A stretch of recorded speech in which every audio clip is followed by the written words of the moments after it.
முதலாவதாக தேவன் ஆதாம் ஏவாளுடன் தினமும் ஏதேன் தோட்டத்தில் பகலின் குளிர்ச்சியான வேளையிலே வந்து பேசினார் என்று வாசிக்கிறோம். மனிதன் பாவம் செய்த பின்பு அந்த பேசும் இடைவெளியானது அதிகரித்துவிட்டது. அதன் பின்பு தினந்தோறும் என்று இல்லாமல் சில சமயங்களில் மட்டும் பேசியதாக அறிகிறோம். ஒன்று, சத்தம் கேட்கும். தம்முடைய தீர்க்கதரிசிகளுடன் இப்படியாக பேசுவார். இதற்கு மோசே, சாமுவேல், நாத்தான், ஏசாயா, எரேமியா என்று சொல்லிக் கொண்டே போகலாம். இங்கே எல்லாம் தேவன் இவர்களுடன் ஒடியோ வடிவில் பேசியிருக்கிறார். பாவம், அக்கிரமம் என்ற சுவர் நமது காதுகளை செவிடாக்கி விடுகின்றது. தேவனையும் நம்மையும் பிரிக்கின்றது. ஏசா 59:2. பரிசுத்தமில்லாமல் ஒருவனும் தேவனை தரிசிப்பதில்லையே. உதாரணமாக செல்லிடைபேசியானது செல்போன் நிலையத்தூணிலிருந்து செல் டவர் தூரம் செல்ல செல்ல அது பெரும் சமிக்ஞை ரசீவ் சிக்னல் இன் வலுவானது குறைந்து கொண்டே போகும். மற்றவர் பேசுவது ஒரு தொலைவுக்கு மேல் சென்ற பின்பு கேட்க வாய்ப்பில்லை. அப்படியே பாவம் நம்மையும் தேவனையும் பிரிக்கின்றது. மேலும் தேவன் யாருக்கு தம்மை வெளிப்படுத்த சித்தமாயிருக்கிறாரோ அவர்களுடன் பேசுகிறார். எலியாவுடன் பேசினார். அங்கே பூமியதிர்ச்சி, அக்கினி என்று முதலில், பின்பு ஒரு அமைதி. அந்த அமைதியில் ஒரு மெல்லிய குரலில் தேவன் எலியாவிடம் பேசினார். மோசேயுடன் முகமுகமாய் பேசினார். நானும் தேவனுடைய சத்தத்தை கேட்டிருக்கிறேன். நாம் ஜெபிக்கும் போது பரிசுத்த ஆவியால் வல்லமையாக நிரப்பப்படுவோம். அப்போது மெல்லிய சத்தம் கேட்கும். தொலைபேசியில் ஹெட்போன் கேட்பது போன்று ஒரு சத்தம் கேட்கும். தேவன் பேசுவது வேத வசனத்துடன் ஒத்துப்போகும். அடிக்கடி அவர் ஒலி வடிவில் பேசுவதில்லை.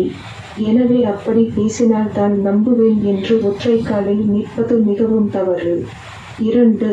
ஆனால் யோசேப்பிடம் தேவன் ஒலி வடிவில் பேசவில்லை. சொப்பனத்தின் மூலமாக கனவு ட்ரீம் பேசியிருக்கிறார். அப்படி யாரிடம் பேசுகின்றாரோ அவர்களுக்கு அந்த சொப்பனத்தின் அர்த்தத்தையும் புரிந்து கொள்ளும்படியான சக்தியும் அநேக இடங்களில் கொடுக்கப்படுகின்றது. என்னுடன் சொப்பனத்தில் அநேக முறை பேசியிருக்கிறார். சிறுவயதில் பள்ளி செல்லும் பருவம் நான் ஒரு கனவு கண்டேன். அதில் நான் ஆற்றில் நீந்துவது போலவும் ஆனால் அந்த ஆற்றின் போக்கில் இழுத்து கொண்டு போவது போலவும் கண்டு பயந்து விழித்துக் கொண்டேன். தேவன்தான் என்னுடன் பேசினார் என்று சில காலம் கழித்துதான் எனக்கு புரிந்தது. ஏனெனில் அதே சொப்பனமானது திரும்பவும் எனக்கு வந்தது. அப்போது அதன் அர்த்தமும் எனக்குள்ளே யாரோ விளக்கம் கொடுத்தது போல் தெரிந்துவிட்டது. 6 நீர் சமன் உலகம். நான் இந்த உலகத்தில் இழுப்பினால் போகிறேன். எதிர் நீச்சல் போட்டாலும் நான் ஜெயிக்கவில்லை. அச்சிறு வயதில் தொலைக்காட்சி பெட்டிக்கு முன் உட்கார்ந்து அதன் வலையில் அகப்பட்ட நிலையில் இருந்தேன். எனவே உலகத்தின் காரியங்களை விட்டு விலக வேண்டும் என்பதை தேவன் அந்த சொப்பனத்தில் எனக்கு சொல்கிறார். இல்லாவிடில் கண்களின் இச்சை என்ற உலகத்தின் ஆற்றில் மூழ்கி சீக்கிரத்தில் ஆவிக்குரிய நிலையில் இறந்து விடும் நிலை வரும் என்பது ஆகும். எனவே நீங்கள் தொலைக்காட்சியில் சினிமா தோட்டர்கள் என்று அதில் இழுத்து கட்டப்பட்டவராயின் தேவன் இப்போது உங்களை இந்த கட்டுரையின் மூலம் எச்சரிக்கிறார் என்று புரிந்து கொள்ளுங்கள். யோபு 33:15-17 கனனித்திரை மனுஷர் மேல் இறங்கி அவர்கள் படுக்கையின் மேல் அயர்ந்திருக்கையில் அவர் இராக்காலத்து தரிசனமான சொப்பனத்திலே மனுஷருடைய செவிக்கு தாம் செய்யும் காரியத்தை வெளிப்படுத்தி அதை அவர்களுக்கு வரும் தண்டனையினாலே முத்திரை போட்டு மனுஷன் தன்னுடைய செய்கையை விட்டு நீங்கவும் மனுஷருடைய பெருமை அடங்கவும் செய்கிறார் என வாசிக்கிறோம். ஒரு நாள் நான் கல்லூரியில் பயிலும் நாட்களில் ஒரு பரீட்சைக்காக செமஸ்டர் எக்ஸாம் இரவில் வீட்டிலே படித்துக் கொண்டிருந்தேன். அன்று இரவு ஒரு சொப்பனம் கண்டேன். அந்த கனவு மிகவும் பிரகாசமாயிருந்தது. எங்களுடன் படிக்கும் ஒரு மாணவியின் தந்தை இறந்துவிட்டதால் தேர்வு இல்லையாம்.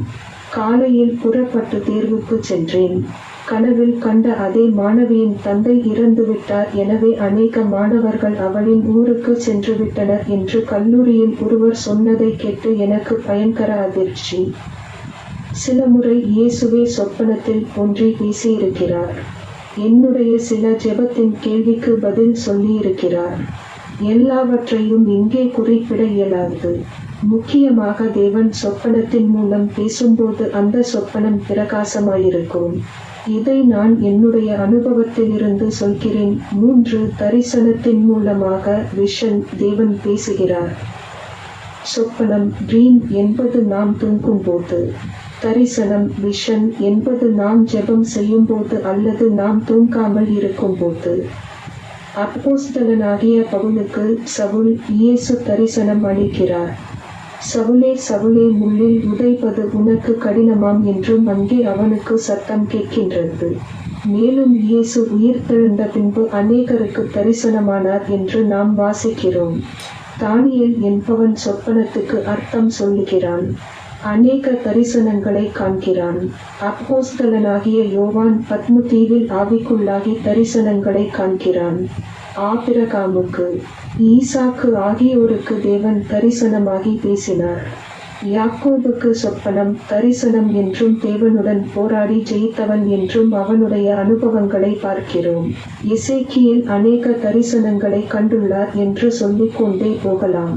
நான் கண்ட முதலாவது தரிசனம் நான் 4ஆம் வகுப்பு படிக்கும்போது ஆகும். அப்போதுதான் என் தந்தை இயேசுவை ஏற்றுக்கொண்டிருந்தார். நாங்களோ இந்துக்களாயிருந்தோம். எங்களை ஒரு வீட்டில் நடைபெற்ற ஜெப கூட்டத்துக்கு அழைத்துச் சென்றிருந்தார். அன்று நானும் கண்களை மூடி மற்றவர்களைப் போல ஜெபம் செய்தேன். அப்போதுதான் தரிசனம் என்றால் என்ன என்று எனக்கு தெரிந்தது. கண்களை மூடியிருந்தாலும் ஒரு காட்சி தெரிகிறது.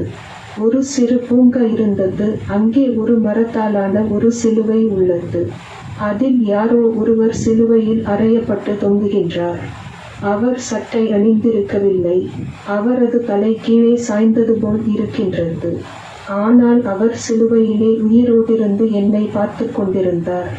அந்த பூங்காவிலே நான் சிறுவனாக மற்ற சிறுவர்களுடன் விளையாடி கொண்டிருக்கிறேன். ஜெபத்தை நடத்தியவர் யாரேனும் தரிசனம் கண்டால் சொல்லுங்கள், அதற்கு விளக்கம் நான் தருகிறேன் என்றார். சிலர் அவர்கள் கண்ட தரிசனத்தை சொன்னார்கள். கடைசியாக சிறுவனாகிய நான் சொன்னேன். அப்போது அவர் அதன் அர்த்தத்தை சொன்னார். இன்னும் அந்த தரிசனம் இப்போதுதான் பார்த்தது போல் உள்ளது. 4 ஆவியானவர் பேசினார் என்று அப்போஸ்தல நடபடிகளில் வாசிக்கிறோம். யோவான் ஸ்நானகனுடன் பேசினார். யோவான் நள்ளிரவு 1:33 மணி. பிலிப்பு என்பவனுடன் பேசினார். அக்காலை 8:29 மணி. பேதுரு ஜெபிக்கும் போதும் ஆவியானவர் பேசினார் என்று வாசிக்கிறோம். அக்காலை 10:19 மணி. அகப்பு என்பவன் கொடிய பஞ்சம் உண்டாகும் என்று ஆவியானவர் சொல்லுகிறார் என்று சொன்னான். ஆவியானவர் சபைகளுக்குச் சொல்லுவதை காதுள்ளவன் கேட்க கடவன் என வெளிப்படுத்தல் முழுவதும் வாசிக்கிறோம். என்னுடைய ஆடுகள் என் சத்தத்தை கேட்கும், செவி கொடுக்கும் என்று வாசிக்கிறோம். மேலும் வழி இதுவே, இதிலே நடவுங்கள் என்று உங்களுக்கு பின்னாலே சொல்லும் வார்த்தையை உங்கள் காதுகள் கேட்கும் என்று ஏசாயா 30:21 வாசிக்கிறோம். எனவே உங்கள் காதுகளில் கேட்கும் சத்தமாக இருக்கும். 5 பரிசுத்த ஆவியானவரின் உணர்த்துதல். அவர் வந்து பாவத்தை குறித்தும் நீதியை குறித்தும் நியாய தீர்ப்பை குறித்தும் உலகத்தை கண்டித்து உணர்த்துவார் என்று யோவான் 16:8 வாசிக்கிறோம். சில சமயங்களில் கோபத்தில் ஏதேனும் வார்த்தைகளை சொல்ல நினைக்கும் போது அப்படி சொன்னால் அது நன்றாயிருக்காது. மீட்கப்படும் நாளுக்கென்று முத்திரையாக பெற்ற பரிசுத்த ஆவியினை துக்கப்படுத்தாதே, இதை செய்யாதே, அங்கே போகாதே என்று நமக்கு உணர்த்துவது ஆவியானவர். எனவே இதுவும் தேவன் நம்மோடு பேசுவது ஆகும். இப்படி கெட்ட வழிகளில் இருந்து நாம் விலக வேண்டும் என்று தேவன் காட்டும்போது கீழ்ப்படிதல் அவசியமாகும். 6 மேலும் யாரெல்லாம் தேவனுடைய ஆவியினால் நடத்தப்படுகின்றார்களோ அவர்கள் தேவனுடைய புத்திரராயிருக்கிறார்கள் என்று ரோமர் காலை 8:14 மணியில் வாசிக்கிறோம். தேவன் உங்களை சில அனுபவங்கள் மூலம் கொண்டு செல்லும் போது அது தேவன்தான், வேறு சாத்தியமே இல்லை என்று உங்களுக்கே புரியும். என்னுடைய ஒரு சிறு அனுபவத்தை கேள்விப்பதில் 35 ரஷ்யாவைச் சேர்ந்த ஒருவர் சம்பவம் குறிப்பிட்டுள்ளேன். 7 வேதத்தை வாசிக்கும் போது ஒரு வசனம் குதித்து எழும் அல்லது இருதயத்தை குத்தும் அல்லது தொடும். வசனத்தை வாசிக்கும் போது நீங்கள் பரிசுத்த ஆவியினால் நிரப்பப்படுவீர்கள். உங்களுடைய தேடலுக்கு அது பதிலாக அமையும். அப்படியென்றால் தேவன் உங்களுடன் வசனத்தின் மூலமாக பேசியுள்ளார். ஏபி அதிகாலை 4:12 மணி தேவனுடைய வசனம் இருபுறமும் கருக்குள்ள பட்டயம் என்று வாசிக்கிறோம். என்னிடம் அநேக முறை தேவன் வசனத்தின் மூலம் பேசியிருக்கிறார். ஒருமுறை தேவன் எனக்கு பதில் தர தாமதித்த போது முட்டாள்தனமாக ஒரு காரியத்தை செய்துவிட்டு தேவன் பேரில் கோபமாயிருந்தேன். நீர் பதில் அளிக்கவில்லை, எனவே தான் இப்படி செய்ய நேர்ந்தது என்று தேவனை குறை சொல்ல ஆரம்பித்தேன். அநேக மாதங்களாக தேவன் மேல் ஒரு வருத்தம். ஒரு நாள் தேவன் என்னுடன் நீதிமொழிகள் 19:3 மூலம் மனுஷனுடைய மதியீனம் அவன் வழியை தாறுமாறாக்கும், என்றாலும் அவன் மனம் கர்த்தருக்கு விரோதமாய் தாங்கலடையும் என்று வசனத்துடன் பேசியபோது ஈட்டியால் என் இருதயம் குத்தி பிளக்கப்பட்டது போல் இருந்தது. மிகவும் துக்கமடைந்து தேவனிடம் மன்னிப்பு கேட்டேன். அதுபோல் கருக்குள்ள பட்டயம் வேறு எதுவும் இல்லை. ஒருமுறை நண்பர் ஒருவர், வேறு வேலை தேடுகிறேன், வேறு நிறுவனத்துக்கு போகலாம் என்று இருக்கிறேன், மாதக்கணக்காக முயற்சிக்கிறேன், ஒன்றும் வாய்க்கவில்லை, மிகவும் சோர்வுற்றிருக்கிறேன் என்றார். ஒரு நாள் வழக்கமான உபவாச தினம் அன்று வீட்டில் அவருக்காக ஜெபித்துவிட்டு வேதத்தில் தற்செயலாக மீகா 2ஆம் அதிகாரம் வாசிக்கும் போது, குறிப்பாக 7ஆம் வசனம் வாசிக்கும் போது, பரிசுத்த ஆவியானவர் என்மேல் வல்லமையாய் இறங்கியதால் நான் அந்நிய பாஷை பேசினேன். உடனே அந்த வசனத்தை அவருக்கு தொலைபேசியில் தெரிவித்தேன். அந்த வசனத்தில் அவருடைய பெயரும் வருகின்றது. வாசித்த அவர் தொலைபேசியில் அழுத்துவிட்டார். அடுத்த வாரமே அவர் விரும்பிய நிறுவனத்தில் வேலை கிடைத்தது. இப்படி பல சம்பவங்கள் சொல்ல முடியும். தேவன் வசனத்தின் மூலம் பேசுகிறார். வேறு புத்தகங்கள் மூலமாக பேசுவதில்லை. 8 தீர்க்கதரிசனத்தின் மூலமாக தேவன் பேசுவார். ஒரு சபைக்குச் சென்றால் தீர்க்கதரிசனம் பெற்ற ஒருவர் ஆவியினால் நிறைந்து சொல்லும் தீர்க்கதரிசனம் தேவன் சிலருடன் பேசுவது ஆகும். என்னுடன் தேவன் அப்படியாக அநேக முறை தீர்க்கதரிசனத்தின் மூலம் பேசியுள்ளார். ஒரு முறை சபைக்கு சென்று தேவன் என்ன எல்லாரோடும் பேசுகிறார், என்னோடு பேசுவதில்லையே என்று நினைத்து கொண்டே இருந்தேன். அதே ஜெப கூட்டத்தில் ஒரு சகோதரி தீர்க்கதரிசனத்தில், நான் உன்னோடு பேசுவேன், நீ எனக்காக தனியே என் சமூகத்தில் காத்திரு என்று தேவன் சொல்கிறார் என்று தீர்க்கதரிசனமாக உரைத்தார். ஆம், என்னிடத்தில் உள்ள குறை அதுதான். எனக்கு கர்த்தருடைய சமூகத்தில் காத்திருக்க பொறுமையில்லை. காத்திருப்பதை குறித்து இங்கே 1910 சகோதரன் B.C. எவிங்டன் என்பவர் 9 வருடம் படுக்கையில் வியாதியாயிருந்த ஒரு சகோதரிக்காக ஜெபிக்கும்படி அழைக்கப்பட்டார். அவள் இயேசுவை ஏற்றுக்கொண்ட தேவனுடைய பிள்ளை. அவள் கணவரோ மோசமான அவிசுவாசி. அவள் கணவர் வயல்வெளியிலிருந்து வந்து ஜெபித்துக் கொண்டிருந்த அவரை வீட்டை விட்டு வெளியே போகச் சொல்லி துரத்திவிட்டார். அவரோ வெளியே சென்று சற்றே தள்ளி இருந்த வைக்கோல் போரில் மறைந்து கொண்டு இருந்து 72 மணி நேரம் தொடர்ந்து தேவன் சுகமாக்க வேண்டும் என்று ஜெபம் செய்து கொண்டிருந்தார். தேவன் அவளை சுகமாக்கிய சில மணி நேரத்தில் அவள் எழுந்து தன் கணவனுக்காக சமையல் செய்து தண்ணீர் பிடிக்க ஒரு வாளியையும் எடுத்துக்கொண்டு அழைக்க வெளியே சென்றாள். அவள் கணவர் அவளை கண்டு மிகவும் இருதயம் நொறுங்கியவராகி வெலிங்டனை தேடி வைக்கோல் போரில் இருப்பதை கண்டுபிடித்து ஆண்டவரை ஏற்றுக்கொண்டார் என்று வாசித்தேன். மேலும் 5 நாள் 9 நாள் என்று பல வியாதியஸ்தருக்காக ஜெபங்கள் செய்துள்ளார். இவருடைய புத்தகத்தை வாசியுங்கள். Remarkable Incidents and Modern Miracles Through Prayer and Faith by G.C. பெவங்டன். எனவே தேவ சமூகத்தில் காத்திருக்க பழக வேண்டும். 9 சபையில் போதகர்கள் செய்யும் பிரசங்கம் மூலம் தேவன் பேசுகிறார். சபையில் சிலருடன் தேவன் பேசியிருக்கிறார் என்று சில சமயம் அந்த போதகருக்கு கூட தெரியாமல் இருக்கலாம்.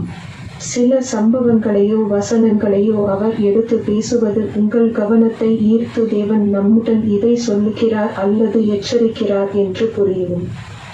10 தேவதூதர்களை அவர் அனுப்பி உங்களுக்கு சில விஷயங்களை சொல்லுவார். இதற்கு வேதத்தில் சொல்லப்பட்ட சம்பவங்கள் அநேகம்.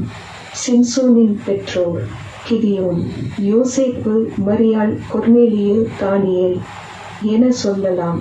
என்னுடைய தந்தையும் பகலில் 2 தூதர்கள் வந்து தனது நெற்றியில் ஏதோ எழுதிவிட்டு அப்படியே சிறகடிக்காமல் மேலே சென்றார்கள். அவர்கள் தன்னை தொட்டபோது ஐஸ் பெட்டியில் வைத்தது போல் சரீரம் இருந்தது என்று சொன்னார். இந்த நூற்றாண்டிலும் அநேகர் தேவதூதர்களை சந்திக்கின்றனர். 11 சமீபத்தில் 05-26 அதிகாலை ஒரு சொப்பனத்தில் வேறுவிதமாய் தேவன் பேசினார். அப்பொழுது நான் தூங்கினாலும் ஆவிக்குள்ளானேன். ஒரு சத்தம் கேட்டது. அதை நானும் பின்பு தீர்க்கதரிசனமாக சத்தமாக உரைக்கிறேன். எல்லாமே சொப்பனத்தில் தான். நான் அவனை விடுதலையாக்குவேன். அவனுடைய காயத்தை கட்டுவேன். அமர்ந்த தண்ணீரண்டைக்கு வழி நடத்துவேன் என்று பேசினார். இந்த பதில் சில வருடங்கள் ஜெபித்து காத்திருந்த பின்பு தேவன் எனக்கு கொடுத்தார். சகோதரன் ஒருவருக்கான பதில் இது. எனவே சொப்பனத்தில் ஒருவர் தீர்க்கதரிசனம் உரைப்பதும் அப்போது நீங்களும் பரிசுத்த ஆவியால் நிரப்பப்படுவதும் தேவன் பேசும் வழிகளில் ஒன்று. 12 கடைசியாக உங்கள் குடும்பத்தில் ஒருவர் இயல்பாக சொல்லும் சில வார்த்தைகள் தேவன் பேசியது போல் இருந்தது என்று பின்புதான் புரியும். உதாரணமாக இயேசுவானவர் காட்டிக் கொடுக்கப்படும் முன்பு பிரதான ஆசாரியனாகிய காய்பா என்பவன் தற்செயலாய் அநேகருக்காக ஒருவர் மரிப்பது நலமாயிருக்கும் என்று சொன்னான். அவன் தற்செயலாய் சொல்லவில்லை என்று பின்பு யோவான் எழுதுகிறார். எனவே காரியங்கள் நடந்து நிறைவேறிய பின்பே நமக்கு தெரிய வரும். முக்கியமாக தேவன் பேசுவதை சிலர் தவறாக புரிந்து கொள்கின்றார்கள். நாம் பரிசுத்த ஆவியில் நிரம்பியிருக்கும் போது தேவன் ஒளி வடிவில் பேசுவது எப்போதும் சரியாகவே இருக்கும். இதில் சந்தேகம் வேண்டாம். சிலர் வசனங்களையோ மற்றவர் சொல்வதையோ கேட்டு தவறாக புரிந்து கொள்ள வாய்ப்புகளுண்டு. எனவே மிகவும் கவனமாயிருக்க வேண்டும். நாம் தவறாக புரிந்து கொள்ளக்கூடாது. பார்ட் 2 தேவன்தான் பேசினாரா? தேவன் உண்மையுள்ளவர். உபாகமம் அதிகாலை 4:35 கர்த்தரே தேவன், அவரையல்லாமல் வேறொருவரும் இல்லை என்பதை நீ அறியும்படிக்கு இது உனக்கு காட்டப்பட்டது. உன்னை உபதேசிக்கும்படிக்கு அவர் வானத்திலிருந்து தமது சத்தத்தை உனக்கு கேட்க பண்ணி பூமியிலே தமது பெரிய அக்கினியை உனக்கு காண்பித்தார்.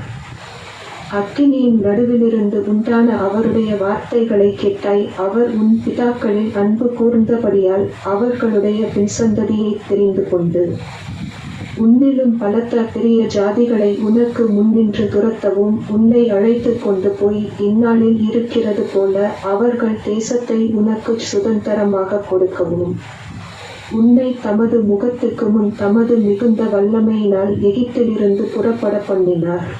அவர் நமது பிதாக்களிடத்தில் அன்பு கூர்ந்தார். இன்றும் இயேசுவானவர் நமக்காக பிதாவினிடத்தில் பரிந்து பேசுகிறவராயிருக்கிறார். இருதயம் தத்தளிக்கிறது. அவர் பேசுவதை தவிர்க்க முடியாது. யோபு 37:1-4 இதனால் என் இருதயம் தத்தளித்து தன்னிடத்தை விட்டு தெரிக்கிறது. அவருடைய சத்தத்தினால் உண்டாகிற அதிர்ச்சியையும் அவர் வாயிலிருந்து புறப்படுகிற முழக்கத்தையும் கவனமாய் கேளுங்கள். அவர் வானத்தின் கீழெங்கும் அந்த தொனியையும் பூமியின் கடையாந்தரங்கள் மேல் அதின் மின்னலையும் செல்ல விடுகிறார். அதற்கு பின்பு அவர் சத்தமாய் முழங்கி தம்முடைய மகத்துவத்தின் சத்தத்தை குமுற பண்ணுகிறார். அவருடைய சத்தம் கேட்கப்படும் போது அதை தவிர்க்க முடியாது. அவருடைய சத்தத்துக்கு ஒரு இனிமை உண்டு. தேவன் பேசும்போது ஆறுதலாகவும் நம்பிக்கையூட்டுவதாகவும் இருக்கும். அவருடைய சத்தம் இனிமையாகும். உன்னத பாட்டு 2:1 Oh my love, that art in the clefts of the rock, in the secret places of the stairs, let me see thy countenance, let me hear thy voice, for sweet is thy voice, and thy countenance is comely.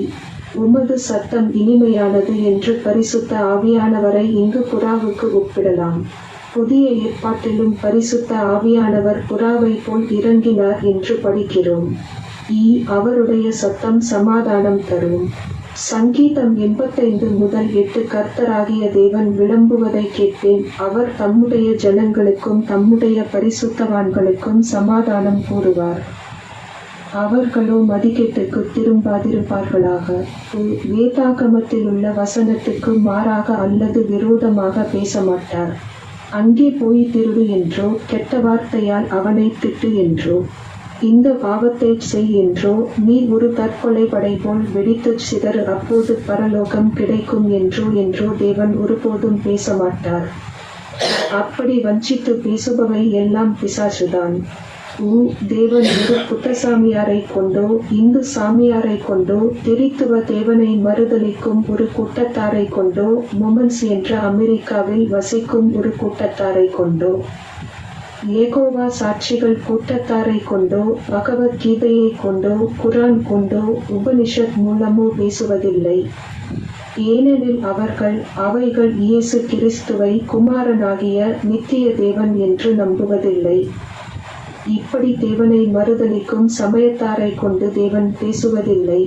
சில சமயங்களில் இவர்கள் மூலமாய் பிசாசானவன் பாதி உண்மையையும் பாதி பொய்யும் கலந்து பேசுவதால் அநேகர் வஞ்சிக்கப்படுகின்றனர். தேவன் எப்படி பேசுகிறார் என்பதை பார்க்கிலும் நாம் அதற்கு எப்படி கீழ்ப்படுகிறோம் என்பது முக்கியமாகும். ஆகையால் நான் சொல்லிய இந்த வார்த்தைகளை கேட்டு இவைகளின்படி செய்கிறவன் எவனோ அவனை கன்மலையின் மேல் தன் வீட்டை கட்டின புத்தியுள்ள மனுஷனுக்கு ஒப்பிடுவேன். பெருமழை சொரிந்து பெருவெள்ளம் வந்து காற்று அடித்து அந்த வீட்டின் மேல் மோதியும் அது விழவில்லை. ஏனென்றால் அது கன்மலையின் மேல் அஸ்திபாரம் போடப்பட்டிருந்தது. நான் சொல்லிய இந்த வார்த்தைகளை கேட்டு இவைகளின்படி செய்யாதிருக்கிறவன் எவனோ அவன் தன் வீட்டை மணலின் மேல் கட்டின புத்தியில்லாத மனுஷனுக்கு ஒப்பிடப்படுவான். பெருமழை சொரிந்து பெருவெள்ளம் வந்து காற்று அடித்து அந்த வீட்டின் மேல் மோதின போது அது விழுந்து முழுவதும் அழிந்தது என்னும் இயேசுவின் வசனங்கள் எப்போதும் காதுகளில் ஒலிக்கட்டும். நானும் தேவன் எப்படியெல்லாம் பேசுவார் என்று தேடி ஒரு காலத்தில் அலைந்தேன். இதை வாசிக்கும் உங்களுக்கு இந்த பதில் நிச்சயமாக பயனுள்ளதாக அமையும் என்று நம்புகிறேன்.